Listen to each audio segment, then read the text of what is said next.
মীর জাফর বাংলার ইতিহাসে সবচেয়ে ঘৃণিত নাম। শুধু বাংলা, বিহার, উড়িষ্যাই নয়, পুরো ভারতবর্ষে মীর জাফর এক বিশ্বাসঘাতকের নাম। এমনকি বিশ্ব ইতিহাসে যুদ্ধবিশ্বাসঘাতকদের নামের তালিকায় মীর জাফরের নাম চিরদিন লেখা থাকবে। প্রিয় দর্শকের কাছে অনুরোধ, ভিডিওটি সম্পূর্ণ দেখবেন এবং ভালো লেগে থাকলে অবশ্যই আমাদের এই চ্যানেলের পাশে থাকবেন। তার বিশ্বাসঘাতকতার মাধ্যমেই ভারতবর্ষে কোম্পানি শাসন শুরু হয় এবং তার মাধ্যমেই এ উপমহাদেশে ব্রিটিশ সাম্রাজ্য বিস্তারের পথ প্রশস্ত হয়। সর্বোপরি একটি জাতি 200 বছরের জন্য পরাধীনতার শৃঙ্খলে বন্দী হয়। এই ইতিহাস আমাদের কারোরই অজানা নয় যে সিরাজউদ্দৌলা তার প্রধান সেনাপতি মীর জাফরকেই পলাশী যুদ্ধের প্রধান সেনাপতির দায়িত্ব দেন। কিন্তু এই দায়িত্ব অর্পণের মধ্য দিয়েই মূলত পলাশী যুদ্ধের ফলাফল নির্ধারিত হয়ে যায়। মীর জাফর ছিলেন আলীবর্দী খাঁর ভগ্নিপতি। তার বাবার নাম আহম্মদ নাজাফি। পিতামহ হুসেন নাজাফি ছিলেন আরবের অধিবাসী। হুসেন নাজাফি ছিলেন ইব্রাহিম তাবাতাইয়ের 22তম বংশধর। আহমদ নাজাফির দ্বিতীয় পুত্র মীর জাফর কৈশোরে সম্রাট আওরঙ্গজেবের দরবারে অশিখেলায় বিশেষ পারদর্শিতা প্রদর্শন করে দিল্লি থেকে মুর্শিদাবাদ আসার হুকুমনামা প্রাপ্ত হন। তার কূটনীতির জ্ঞান ভালো ছিল এবং ছলে বলে কৌশলে দুবার বাংলার নবাব হয়েছিলেন। বাংলার স্বাধীনতা হরণের প্রধান কারিগর ছিলেন এই মীর জাফর। ফার্সি শব্দ মীর অর্থ সর্দার। সম্রাট আকবরের আমলে বহু সম্মানীয় ধনাঢ্য ব্যক্তিরা প্রচুর ধনদৌলত ও উপঢৌকন দিয়ে সম্রাটকে খুশি করে এই মীর খেতাব অর্জন করতেন। নিয়তির কি পরিহাস! বিশ্বাসঘাতকতার মাধ্যমে তিনি ভারতবর্ষের ইতিহাসে বিশ্বাসঘাতকদের সর্দারে পরিণত হলেন। মীর জাফর অত্যন্ত বিলাস ও আড়ম্বরপূর্ণ জীবন যাপন করতেন। তিনি বহু মূল্যবান পোশাক পরিচ্ছদ ও হীরা জহরত খচিত গলার হার পরিধান করে থাকতেন। স্বার্থপর ও লোভী হলেও মীর জাফরের ছিল না কোনো দূরদর্শিতা। ফলে সাময়িক কূটনীতি জ্ঞানে দুবার নবাবি পেলেও তিনি তা ধরে রাখতে পারেননি। পলাশীর যুদ্ধে সিরাজের পক্ষ অবলম্বন না করে মীর জাফর পরোক্ষভাবে ইংরেজদের সহায়তা করেছিলেন।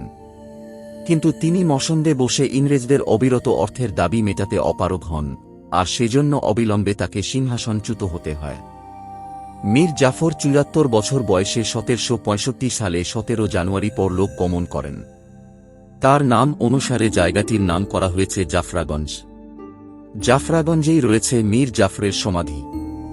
এখানে তার বংশধরদের 11 কবর রয়েছে।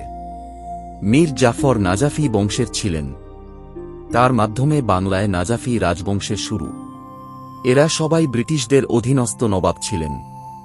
তবে মীর জাফরের জামাতা মীর কাসিম স্বাধীনচেতা নবাব ছিলেন। সেজন্য ব্রিটিশদের সঙ্গে তারও দ্বন্দ্ব হয় এবং তাকে সরিয়ে দিয়ে আবার মীর জাফরকে নবাব করা হয়।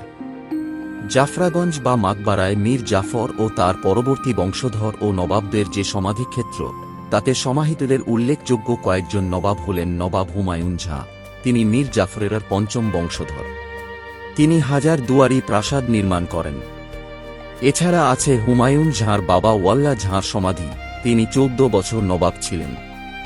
হুমায়ুন ঝাঁর চাচা আলী ঝাঁর সমাধিও আছে এখানে। তিনি 11 বছর নবাব ছিলেন। পাশে আছে ফেরাদুন ঝাঁর সমাধি। তিনি 43 বছর বাংলার নবাব ছিলেন। ফেরাদুন ঝাঁ বাংলা, বিহার ও উড়িষ্যার শেষ নবাব ছিলেন।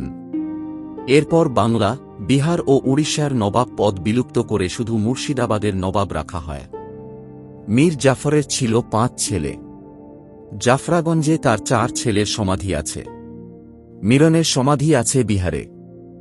বাকি 4 ছেলে মোবারকুদ্দৌলা, সাইফুদ্দৌলা, আশরাফুদ্দৌলা ও নাজিমুদ্দৌলার সমাধি এখানেই।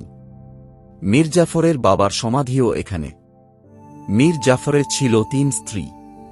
প্রথম স্ত্রী ছিলেন শাহ খানম। তিনি আলীবর্দীর বোন ছিলেন। দ্বিতীয় স্ত্রী ছিলেন বাবু বেগম ও তৃতীয় স্ত্রী মুন্নি বেগম। মুন্নি বেগম ছিলেন ওই সময়ের ভারতবর্ষের সেরা বাইজি। মুন্নির রূপযৌবনের প্রেমে পড়ে যান মীর জাফর। তার সব স্ত্রীর সমাধি আছে জাফরাগঞ্জের এই সমাধিক্ষেত্রে। মীর জাফর ও ব্রিটিশ অধীনত অন্যান্য নবাবদের এই সমাধিক্ষেত্র আমাদের ইতিহাসের গ্লানিময় অধ্যায়ের কথাই মনে করিয়ে দেয়। ধন্যবাদ বন্ধুরা, ভিডিওটি দেখার জন্য। ভালো লেগে থাকলে অবশ্যই পরিবার এবং বন্ধুদের মাঝে শেয়ার করে দেবেন। আবার কথা হবে অন্য কোনো ইতিহাস নিয়ে।